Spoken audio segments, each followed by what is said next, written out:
Olá, você vai ver no jornal de hoje, dinheiro no bolso. Começa o pagamento do 7º lote do PIS/PASEP. Osasco descarta mais 2 casos suspeitos de febre amarela. Munícipes estiveram em Mairiporã e Ilhabela. Em Brasília, maior depósito de lixo a céu aberto da América Latina será fechado neste sábado. O mais crítico é que toda essa montanha de lixo está acumulada ao lado do Parque Nacional de Brasília, de onde vem a água que abastece mais de 20% da população. E Virgínia Rosa revive Clara Nunes no palco do Sesc Osasco.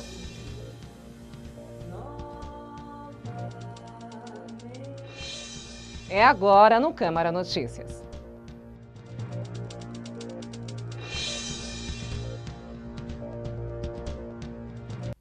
O governo federal começou o pagamento do 7º lote do PIS/PASEP. Nesta etapa de pagamentos, que vai até o dia 21 de fevereiro, podem sacar o abono, que varia entre R$ 80 e R$ 954, os trabalhadores de empresas privadas nascidos em janeiro e fevereiro.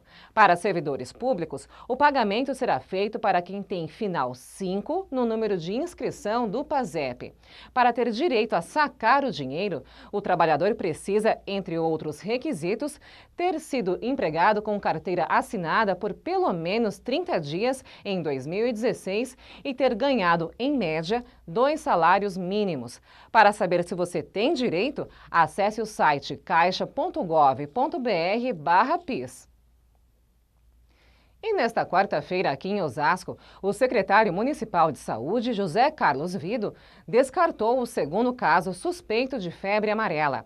Havia um rapaz internado no pronto-socorro do Jardim da Abril com um quadro de febre alta. Assim como o outro que morreu no último domingo, ele esteve na região de Mairiporã, um município com extensa área de mata e que é um dos mais críticos. Por precaução, ele foi colocado em observação, mas a febre cedeu. E sem qualquer outro indício de que pudesse levar ao diagnóstico positivo para a febre amarela, o rapaz teve alta. Outro caso descartado foi o de uma mulher que esteve em Ilhabela, que agora teve o diagnóstico de dengue confirmado. Já o laudo do Instituto Adolfo Lutz, que pode confirmar o primeiro caso de morte sobre febre amarela, deve levar cerca de 30 dias. O Brasil é o 2º país com mais casos de hanseníase no mundo. São cerca de 30 mil novos casos a cada ano. Para combater a doença e o preconceito sobre ela, está sendo realizada este mês uma campanha para oferecer tratamento e esclarecimento sobre a hanseníase, que ainda é endêmica no país. Nas mãos de seu Mariano, as consequências do diagnóstico tardio. Mas a hanseníase tem tratamento e cura. O Brasil é o 2º país com maior número de casos, atrás apenas da Índia. Todos os anos são 30 mil novos diagnósticos por aqui. Por isso, a campanha Janeiro Roxo visa esclarecer a população sobre os sintomas da doença, que são manchas espalhadas pelo corpo, caroços, inchaço ou comprometimento dos nervos periféricos das partes mais frias do corpo, como orelhas, mãos e cotovelos. Se eu percebo uma manchinha, que às vezes eu toco, e a sensibilidade é diferente do outro local, né, simétrico, então eu já fico desconfiada. Foi Dona Maria que desconfiou quando os primeiros sinais apareceram no marido. Começou tipo alergia no rosto, assim, grossa no rosto, né? Aí eu desconfiei que era a hanseníase. Além da doença, muitos pacientes precisam conviver com preconceito, já que a hanseníase é infecto-contagiosa e pode ser transmitida por meio de secreções e saliva, por exemplo. Por isso, a importância do diagnóstico precoce. Depois de iniciado o tratamento, 99% dos casos deixam de ser transmissíveis já nas primeiras doses. Nos últimos 10 anos, o Maranhão reduziu o índice de 74 para 47 casos a cada 100 mil habitantes. Mesmo assim, ainda é considerado área endêmica. É importante essa busca ativa, esse aumento do número vem com esse alerta. Com o diagnóstico a gente consegue romper essa cadeia de transmissão. Só fala pra gente com relação ao tratamento, como é que funciona esse tratamento? O tratamento é feito ambulatorial, de 6 a 12 meses, tá? Diante do diagnóstico, ele passa pelo dermatologista, diante disso ele já começa a tomar medicação, que é acompanhado pelo enfermeiro. Tem uma dosagem que é acompanhada do enfermeiro a cada 30 dias e demais eles tomam em casa mesmo. Nas pernas deste jovem de 19 anos, ficaram apenas as marcas dos sintomas que o levaram ao médico. E depois de 1 ano de tratamento, hoje ele participa de atividades para evitar qualquer sequela. E comemora porque está curado. Eu fiz o tratamento e, graças a Deus, terminei. Está sumindo, graças a Deus. E agora você está fazendo o que aqui? Agora, só esperando já o resultado do exame para receber alta. Arqueólogos descobriram no México a maior caverna submersa do mundo. São 347 quilômetros de extensão e de pura beleza.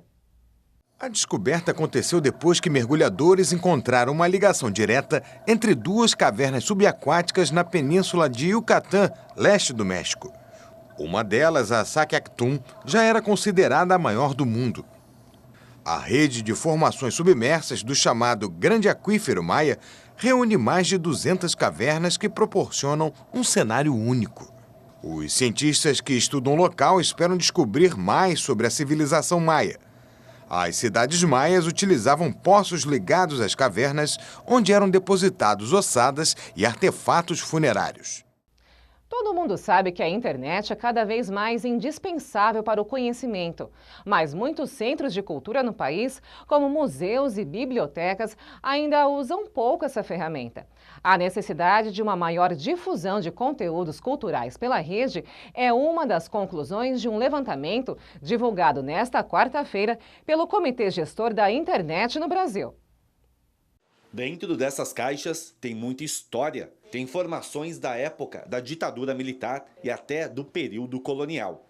Tem também a origem de muitas famílias estrangeiras que vieram ao país no passado. A gente tem os documentos digitalizados, nem tudo está online, mas as listas de desembarque estão online, as informações sobre os livros de matrícula estão online e o restante a gente faz essa pesquisa aqui junto ao acervo, né, para certificar essa informação. Aqui funciona o Arquivo Público do Estado de São Paulo. São 25 milhões de documentos. Para garantir a manutenção e principalmente o acesso à população, a tecnologia é fundamental. Acho que a tecnologia vem revolucionar a relação do Estado com o cidadão, a apropriação da cultura, a apropriação da vivência da cidadania. É impossível disponibilizar e divulgar e ampliar o alcance desse acesso sem o uso da tecnologia. Mas pelo país, a presença da tecnologia nos equipamentos culturais ainda é pequena e, em muitos casos, os usos são limitados. A conclusão é de uma pesquisa sobre as tecnologias de informação e comunicação na cultura, divulgada hoje pelo Comitê Gestor da Internet no Brasil. O levantamento foi feito em mais de 2.000 estabelecimentos, como arquivos, cinemas, teatros, bibliotecas e museus de todo o país. Poucos equipamentos contam com Wi-Fi internamente, como é o caso de 42% das bibliotecas. E menos ainda oferece um serviço para o público em geral, como 29% dos museus. Além disso, grande parte das instituições não contam com website próprio. Apenas 9% das bibliotecas têm página própria. A presença é mais frequente em redes sociais, como o Facebook. Um grande desafio dos equipamentos culturais é o uso da tecnologia para difundir o conteúdo, que mesmo quando é digitalizado, ainda não é disponibilizado na internet. As principais dificuldades que as instituições relataram foi a falta de recursos financeiros para investimento em tecnologia, né? São algumas barreiras, além de algumas questões de infraestrutura e capacitação das equipes para lidar com essas ferramentas, né? Acho que é sobretudo um potencial de ampliação do acesso à cultura no país, né? E veja também no Câmara Notícias. Tecnologia deve facilitar acesso ao crédito para pequenos negócios no Brasil. O acordo de cooperação técnica assinado entre o SEBRAE e o BNDES vai possibilitar orientação e capacitação dos empresários para o acesso ao crédito. E um projeto piloto na área tecnológica será iniciado. E conheça o complexo processo de produção da água. Você sabia que existem também os degustadores de água? São sommeliers de água. E é isso que a gente vai descobrir agora. Depois do intervalo, não saia daí.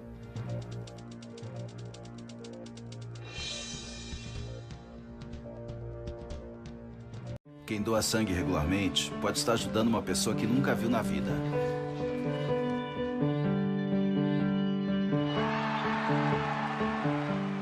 Ou alguém que acabou de começar a viver. Pode estar ajudando quem já passou por muita história. Ou alguém que ainda tem muitas histórias para contar. Pode estar ajudando quem está torcendo para realizar um sonho.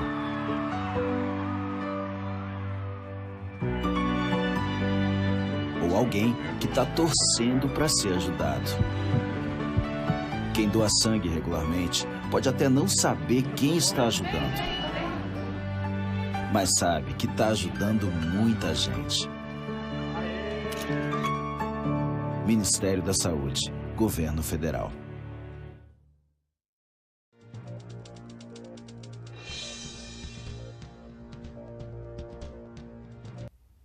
Sete em cada 10 municípios brasileiros descartam o lixo em aterros sanitários a céu aberto, os chamados lixões.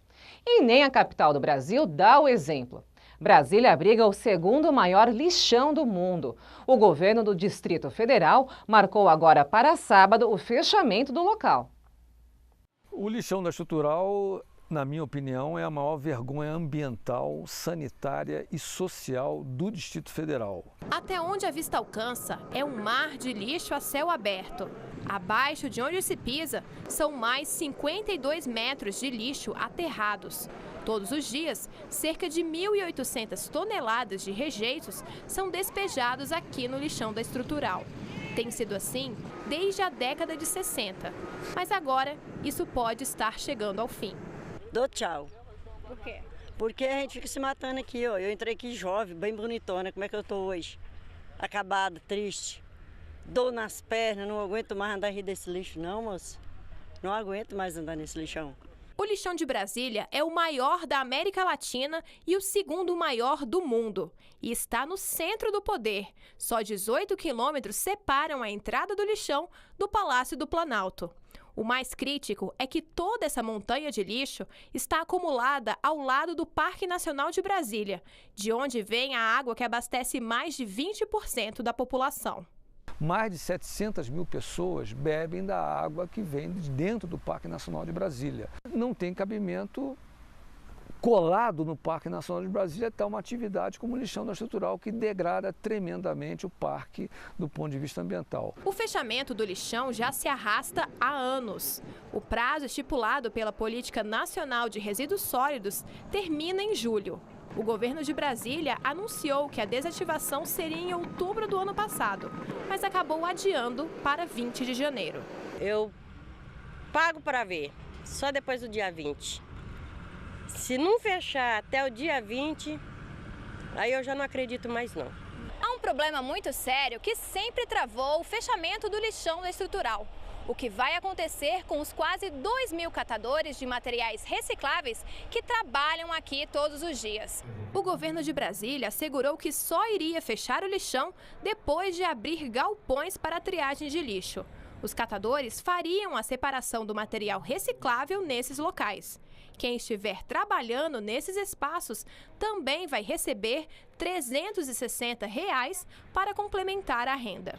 É importante registrar que nós estamos desativando esse lixão da Estrutural, dando um exemplo para o Brasil, cumprindo rigorosamente a Política Nacional de Resíduos Sólidos, fazendo isso, incorporando os catadores de material reciclável no processo produtivo de forma digna, de forma adequada, garantindo renda, em galpões adequados. Mas quando a gente pergunta para eles o que vai acontecer daqui para frente, as respostas são sempre sombrias.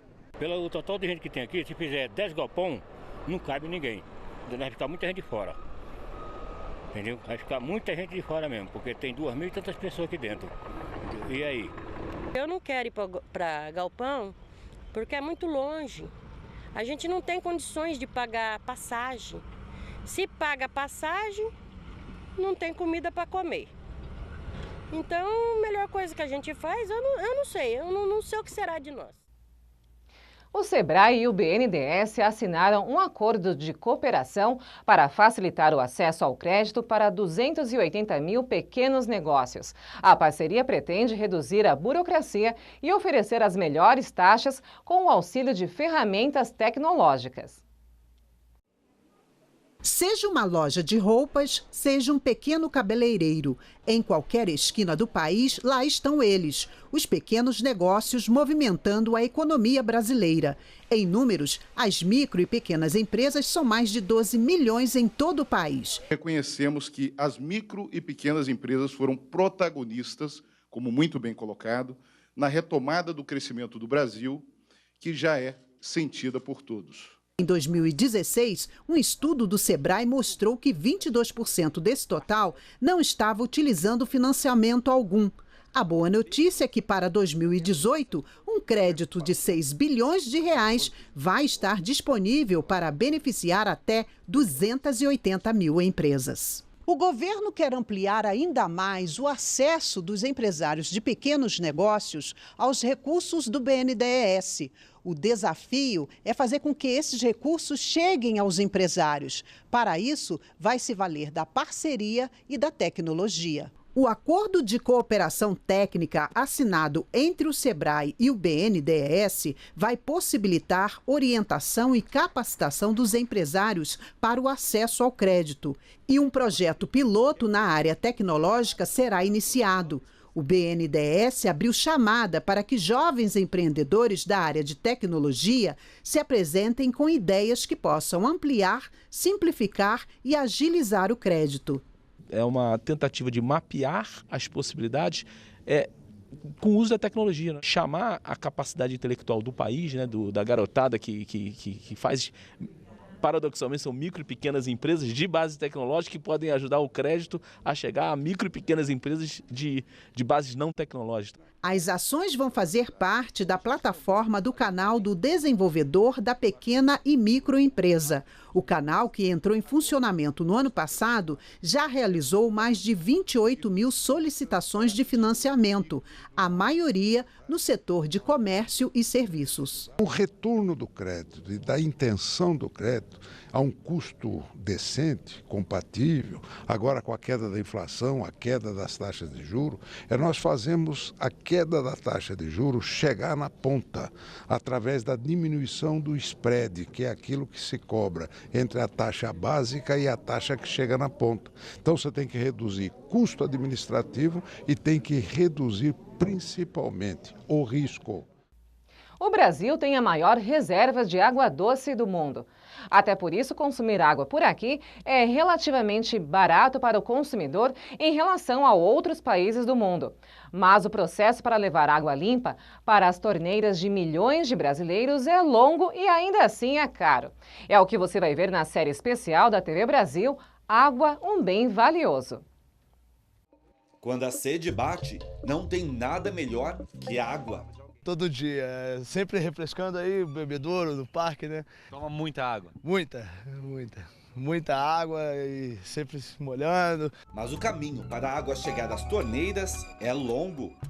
O processo de produção de água é bastante complexo, ainda mais para abastecer uma região de mais de 20 milhões de habitantes, como a Grande São Paulo. Mas o início de tudo sempre é o mesmo, a captação da água. A gente veio ver de perto como funciona esse processo, que começa numa barragem ou represa.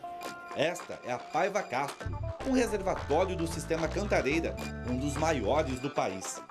A água, em cada barragem, ela tem um afluente principal. São rios, os principais afluentes são rios. Além disso, tem a captação de água de chuva e toda a bacia hidrográfica que fica no entorno de cada uma das barragens. 6 barragens fazem parte do sistema, que é todo conectado, por mais de 100 quilômetros. Aqui é o início do processo de tratamento da água, que chega por essas tubulações. A capacidade máxima é de receber 33 mil litros de água por segundo.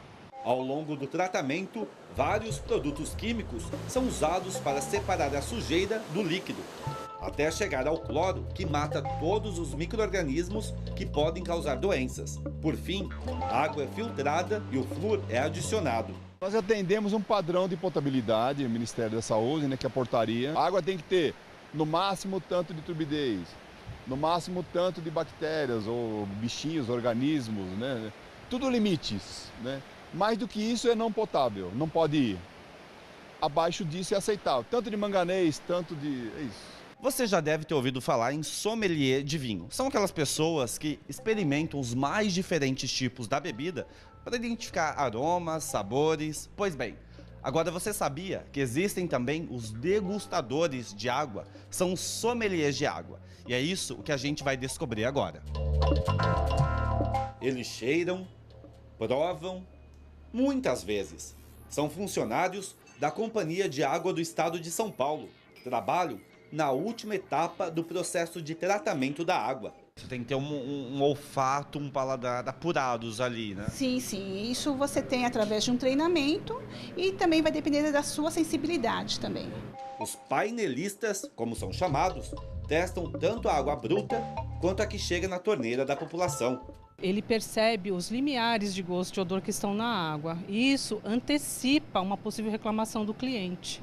Aquilo que você bebe, você fala, não gostei. Isso é passado para a estação de tratamento e lá, se precisar fazer alguma correção, né, feita. O veredito final é deles. Se a água é aprovada aqui, significa que é de qualidade. É aquela água que você não rejeita quando você bebe. Você não rejeita nem pelo cheiro, nem pelo sabor.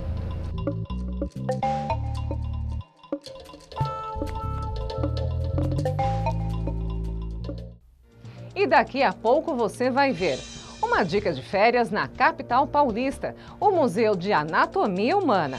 Parecem corais, mas são vasos sanguíneos, ossos, músculos, órgãos. O Museu de Anatomia Humana, na USP, convida o visitante a conhecer a fundo o nosso corpo. E Virgínia Rosa revive Clara Nunes no palco do Sesc Osasco.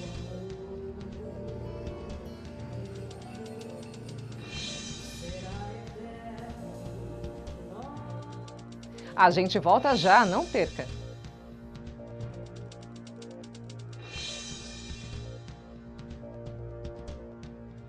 Vem pra biometria, vem, não pode faltar ninguém. A cidadania está na ponta do seu dedo também. A digital de cada um faz a diferença. Vem, você escolhe a dedo e volta muito bem. Por isso mesmo não pode faltar ninguém. Vem pra biometria, vem. Acesse o site da Justiça Eleitoral e se informe sobre a biometria no seu estado. Não pode faltar ninguém.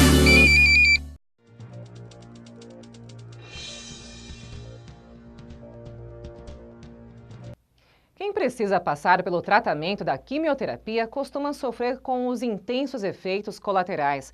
E para tentar aliviar esses sintomas, algumas dicas simples podem ajudar. Vitório tem 1 ano e 11 meses e desde maio do ano passado faz tratamento para combater a leucemia.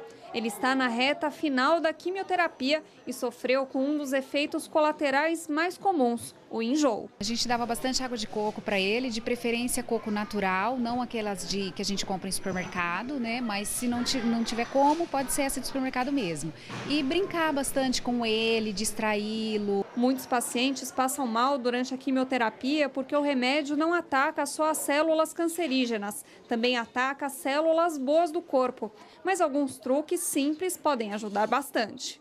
Bochechos de água com um pouco de bicarbonato podem atenuar as feridas na mucosa da boca.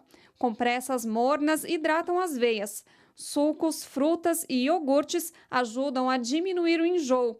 E se a criança perder o apetite, vale mais oferecer alimentos que ela gosta do que tentar soluções milagrosas. As mães ficam muito aflitas para alimentar.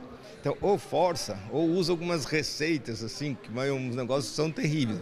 Ovo de pato com fígado, com verdura, que mistura tudo junto e fica umas bombas, assim, que é pior que a quimioterapia. A nossa experiência é que essas soluções caseiras, assim, para deixar forte a criança, para recuperar, muitas vezes deixam as crianças muito enjoadas. Tomás venceu um câncer há 3 anos e agora vem ao hospital do GRAAC só para fazer manutenção. A mãe dele conta que havia um grupo de mães sempre trocando dicas. Tomar muita coisa gelada, suco, refrigerante bem gelado, para cortar o vômito, o suco de uva que também não deixa a imunidade abaixar, também corta, que é o suco integral de uva. É muito comum que os pais de crianças em tratamento fiquem em dúvida se devem manter a rotina dos filhos ou então se devem tentar proteger ao máximo essas crianças. O ideal, segundo os médicos, é tentar achar um meio termo. Tem crianças que acabaram de tomar quimioterapia, estão com a contagem muito baixa, muito suscetíveis a, se forem numa festinha de criança, se forem no meio de uma atividade no sol, ou na praia, ou numa piscina, terem mais chance de desenvolver uma infecção. Mas não quer dizer que tenha que deixar o bebê o tempo inteiro protegido demais dentro de uma redoma de vidro. É importante que saia para os parques, que passeie, que ande, vá para alguns restaurantes, são os lugares onde não tenha tanta gente. Letícia está há 1 ano em tratamento e não vê a hora de voltar para a escola. Quando dava, eu ia para a escola. Quando não dava, eu não ia. Aí, assim, era às vezes não ia, às vezes a médica liberava, às vezes não. E agora, esse ano? Eu acho que agora eu vou. No litoral do Paraná, um projeto que comercializa produtos feitos com couro de peixe ajuda a preservar o meio ambiente e ainda gera emprego para a população local. O que antes ia para o lixo ou era jogado de forma incorreta no meio ambiente, há mais de 10 anos passou a ser reaproveitado no litoral do Paraná. A pele do animal, que não tinha utilidade para pescadores, se tornou a principal ferramenta de trabalho do projeto Couro de Peixe. A pele de peixe que os filetadores normalmente jogavam no ambiente, elas contaminavam o ambiente, elas era, como diz assim, um material de exclusão, né? E com esse curtimento, as pessoas vendem esses couros ou fazem seus artesanatos justamente para melhorar a renda familiar. O Eduardo é estudante de moda. Ele mora em São Paulo e está na reta final do curso. Por isso, o jovem tem aproveitado para conhecer um pouco mais esta nova técnica que vai ajudar no trabalho de conclusão. Para mim é importante agora conhecer essas técnicas ou incrementar o meu TCC com elas, ou pelo menos ter uma base de como que os processos são feitos para quando eu realmente executar o TCC eu já ter esse conhecimento. Para ganhar nova forma, a pele do peixe passa por várias etapas. Primeiro ela é congelada e depois é feito o processo inverso. Para virar couro, fica dentro desta máquina chamada de fulão. Em seguida, é amaciada e ganha cor. O processo de curtimento dura de 2 a 4 dias. Depois de tingida, a matéria-prima vai para a casa das artesãs, que confeccionam produtos para comércio, como bolsas, agendas e acessórios. O projeto, que foi criado para diminuir o impacto ambiental e gerar renda, já beneficiou mais de 300 pessoas. Entre elas está a dona Geni. Há 9 anos, a artesã mora aqui em Praia de Leste e participa do curso desde que começou em 2007. Ela, que antes trabalhava como doméstica, encontrou nos trabalhos manuais uma nova fonte de renda e hoje tem um quiosque onde vende o que produz. O esforço, a dedicação que a gente tem pelo couro, fazer os artesanatos, dar de si o melhor, né? Que faz a mudança, a diferença na nossa vida, é isso. O Museu de Anatomia da Universidade de São Paulo tem uma proposta diferente para ensinar mais sobre o corpo humano. Ao invés de bonecos ou desenhos, quem for lá vai ver partes reais tiradas de cadáveres que foram reservadas para estudo. Parecem corais, mas são vasos sanguíneos. Ossos, músculos, órgãos. O Museu de Anatomia Humana, na USP, convida o visitante a conhecer a fundo o nosso corpo. Esse grupo de amigos estuda na mesma escola e resolveu aproveitar as férias para vir ao museu. É muito interessante, sabe? Como uma coisa está ligada à outra, cada sistema do nosso corpo, e como a vida em si, em toda a sua natureza, tudo está ligado a uma coisa a outra. É muito bonito de se ver. O acervo começou a ser montado pelo professor Alfonso Bovero, médico italiano que veio dar aula na Faculdade de Medicina da USP assim que ela foi aberta. Em 1914, quando ele chega no Brasil, na Faculdade de Medicina recém-inaugurada, não tem nenhum tipo de informação, né? Nenhuma peça cadavérica. Como os livros da época eram somente textos, ele preparava peças especiais para depois os alunos acompanharem numa dissecção. Esse espaço aqui recria o escritório e também o laboratório do professor Alfonso Bovero. Aqui a gente encontra o microscópio que ele usava e logo atrás tem a peça mais antiga desse acervo. Essa preparação foi feita pelo professor em 1914. Naquela época, o corpo de qualquer pessoa encontrada morta e que não era reclamado pela família ia para a faculdade. Hoje já não é mais assim. E a USP prefere investir em programas de doação voluntária de corpos. Parece meio mórbido, mas sem esse processo de dissecar e estudar os corpos, a medicina não teria avançado tanto. O objetivo do museu é ser o menos chocante possível. A nossa ideia, como professor de anatomia, e como sendo a anatomia uma disciplina de formação, é mostrar as partes do corpo humano exatamente como a gente é. Então, nesse momento, a gente separa as peças no sentido de informar, no sentido de ensinar. E no dia 27, às 8 da noite, Virgínia Rosa apresenta canções de Clara Nunes no palco do Sesc Osasco.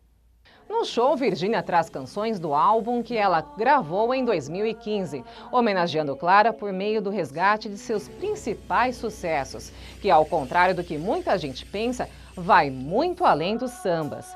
Os ingressos já estão à venda e vão de R$ 6 a R$ 20.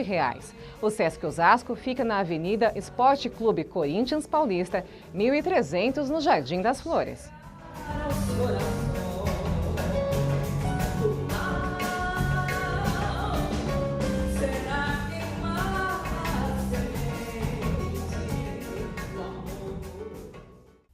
Eu sou Fernanda Lucena e esta foi mais uma edição do Câmara Notícias. Lembrando que ela também está disponível em nosso canal do YouTube. Não deixe de curtir nossa página no Facebook. Eu fico por aqui, mas encontro vocês na próxima edição. Até lá!